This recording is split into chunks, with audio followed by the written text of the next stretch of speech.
وبارک وسلم صلاۃ و سلام علیک یا رسول اللہ صلی اللہ تعالی علیہ وسلم۔ اب غور سے سننا، میں نے آیت کریمہ پڑھی ہے، ہن لباس لکم وانتم لباس لہن، مرد عورت کا لباس ہے، عورت مرد کا لباس ہے۔ عورت کہتے کس کو ہے؟ عورت کی تعریف کیا ہوتی ہے؟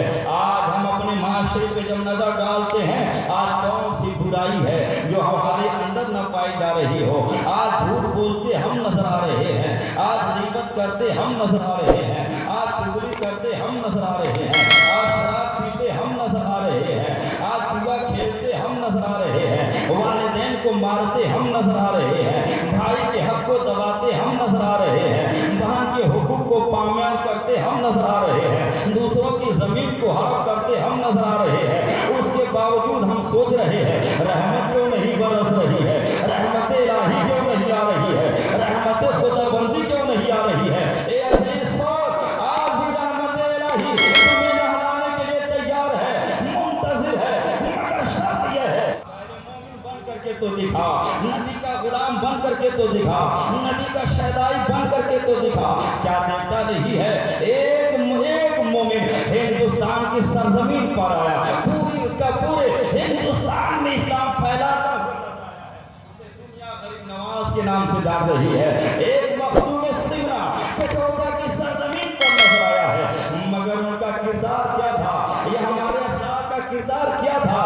مومن زبان سے بھی تبلیغ کرتا ہے، مومن کردار سے بھی تبلیغ کرتا ہے۔ جب چل رہے تھے یہ لوگ، دنیا دیکھ رہی تھے، ان کے چلنے کو دنیا دیکھ رہی تھی، ان کے بیٹھنے کو دنیا دیکھ رہی تھی، ان کے سونے کو دنیا دیکھ رہی تھی، ان کے جاگنے کو دنیا دیکھ رہی تھی، ان کے معاملات کو دنیا دیکھ رہی تھی۔ یہ کون ہے جو ایک خدا کا پیغام دے رہا ہے؟ یہ کون ہے یہ خدا کے سامنے جھکنے کو کہہ رہا ہے؟ یہ کون ہے یہ خدا کی بارگاہ میں سجدہ ریز ہونے کو کہہ رہا ہے؟ دنیا ان کے کردار کو دیکھ رہی تھی، دنیا ان کے صبح و شام کو دیکھ رہی تھی، مگر جان رہے ہو دنیا کو مجبور ہو کر کے یہ کہنا پڑا، اس کا کردار بتا رہا ہے، یہ دنیا دار کا غلام نہیں ہے، احمد مصطفیٰ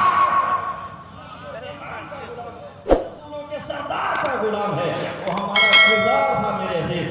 آج ہمارا کردار دیکھو، ابھی جو آپ پڑھ رہے تھے نا، بیٹیاں رسول پاک صلی اللہ علیہ وسلم نے فرمایا رحمت ہے، مگر آج ہمارا معاشرہ، آج نظر اٹھا کر کے دیکھ لو، آج بچی پیدا ہو رہی ہے، انسان کے چہرے کا زاویہ بدل جا رہا ہے، آج لڑکی پیدا ہو رہی ہے، انسان کی خوشیاں دور ہو جا رہی ہے، آج لڑکی پیدا ہو رہی ہے، انسان متفکر ہو جا رہا ہے، لڑکی پیدا ہو رہی ہے، انسان اداس ہو جا رہا ہے، لڑکی پیدا ہو رہی ہے، انسان مایوس ہو جا رہا ہے۔ میرے عزیز سنو، جب تک تم اپنے کردار کو بدلنا نہیں چاہو گے، یہ علماء کی تقریر ہوتی رہے گی، ہمارا معاشرہ ایسے ہی نظر آئے گا۔ پہلے اپنے اندر تبدیلی لاؤ، اپنے اندر چینجنگ لاؤ، اپنے اندر بدلاؤ لاؤ۔ یہ عورت کیا ہے؟ یہ عورت کسے کہتے ہیں؟ بڑی عظیم یہ عورت ہوتی ہے، بڑی مقدس یہ عورت ہوتی ہے، بڑی محترم یہ عورت ہوتی ہے۔ یہی عورت ہے جس کے پیٹ سے ابوبکر صدیق نے جنم لیا ہے، یہی عورت ہے جس کے پیٹ سے عمر فاروق اعظم نے جنم لیا ہے، یہی عورت ہے جس کے پیٹ سے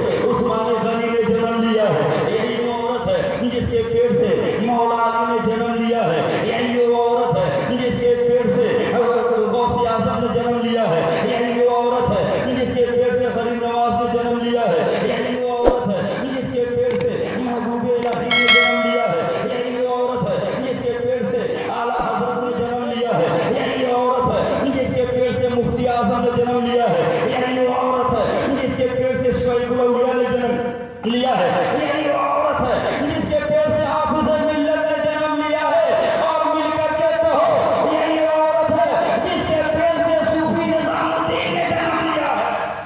بڑی عظیم ہوتی ہے یہ عورت، بڑی مقدس ہوتی ہے یہ عورت، بڑی مگر میرے عزیز عورت کہتے کس کو ہیں؟ میری بہنوں غور سے سن لینا، ہم جس کی باتیں بڑی ترس ہوتی ہیں، عورت کہتے کس کو ہیں؟ یہ عورت وہ ہے جو دیکھنے سے شرمائے، دکھانے سے شرمائے۔ تعریف یاد کر لینا، عورت وہ ہے جو دیکھنے سے شرمائے اور دکھانے سے شرمائے۔ عورت یہ نہیں ہے لپسٹک لگا کر کے لوگوں کو دکھلاتی ہے. عورت یہ نہیں کہ دوپٹہ کو رومال بنا کر کے مارکیٹنگ کرتی ہے. عورت اسے نہیں کہتے. عورت وہ ہے جو دیکھنے سے بھی شرمائے, دکھانے سے بھی شرمائے. جب عورت ہم بولتے ہیں تو رابعہ بصریہ کی یاد تازہ ہو. جب عورت ہم بولتے ہیں تو خاتون جنت کی یاد آ جائے گا. بہنو تم آٹا پیٹتی ہو نا, آٹا سانتی ہو نا, آٹا گوندھ کر کے رکھا جائے تو چاہو تو دیا بنا تو بولو نا, صحیح بات کرتے ہیں. دیا بنا نہیں بنایا, محرم میں جلانے کے لیے بنا, چاہو تو دیا بنا. میں نے یہ کیوں کہا, میں نے اپنی ماں